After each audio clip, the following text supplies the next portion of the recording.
Tonight on Crime Corner, we're walking through a timeline that refuses to behave. The disappearance of 84-year-old Nancy Guthrie. It's one of those cases where the facts don't sit neatly in a row, they scatter. And when you start picking them up, you realize some of them don't belong where they're placed. I'm not here to tell you what happened. I'm here to show you the timeline and the questions that I have that come with it.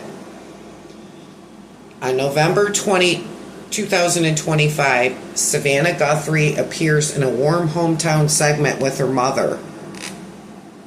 In January 2026, Savannah undergoes vocal cord surgery. These two incidences happened just before the disappearance of Nancy Guthrie. So they're public and everybody knows about them. But it's nothing dramatic, nothing suspicious, just context until February arrives. February 1st, Nancy is reported missing. Sources say a 911 call was placed at 12:03 p.m. But here's the first crack in the timeline. There is no public record of that call. Not in the logs, not in the releases, nowhere. And then we learned that Senator Mark Kelly claims that Savannah contacted him and he contacted the sheriff and the Tuscan police chief. A missing woman, a missing 911 call, and a U.S. senator already involved. That's not typical. February 2nd, the sheriff steps forward and releases his first statement.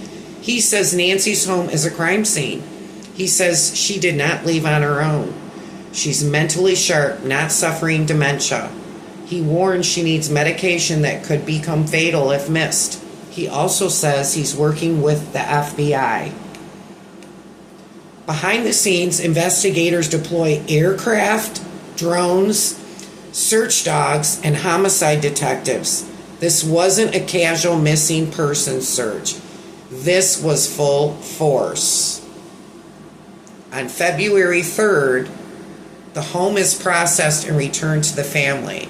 Then Nano says something that should have made headlines. They've gotten some DNA analysis results back. The FBI is confirmed to be providing analytical and technical support.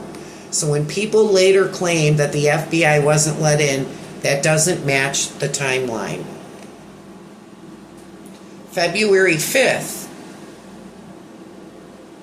FBI Special Agent Heath Janik discusses a ransom note, questions about Nancy's Apple Watch, an imposter ransom demand. This is the FBI talking days into the case. So again, the narrative that they were kept out doesn't hold true. The FBI was involved right from the start. February 10th, the porch camera video is released.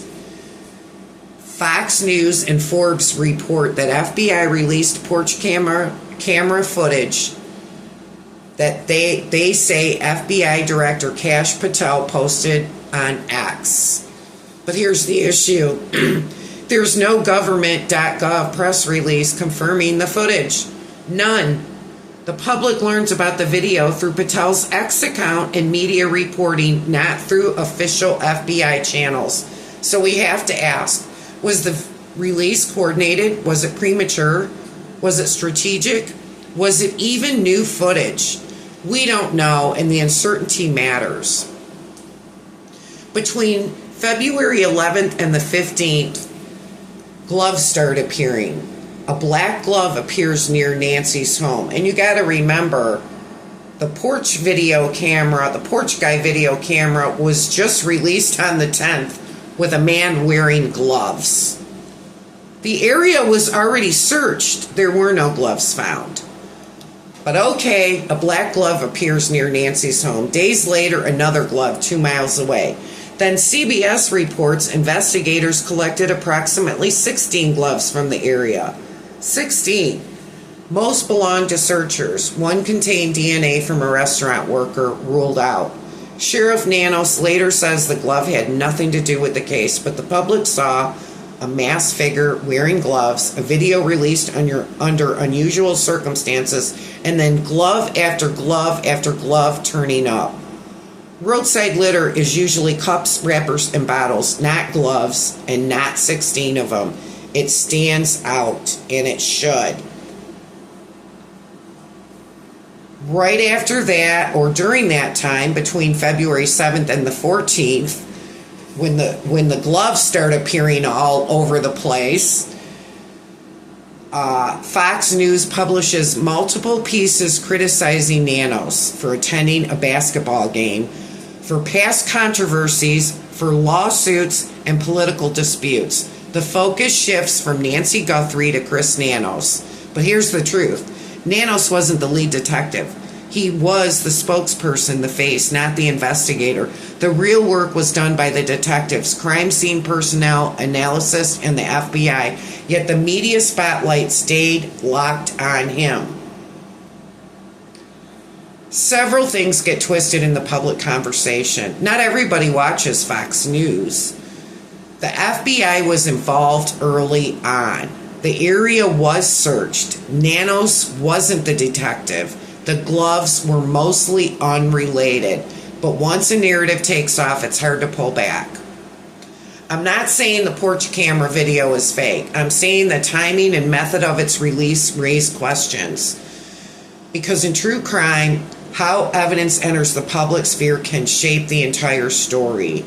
And in the beginning of a crisis for most organizations, they like to change the narrative as soon as a crisis might appear.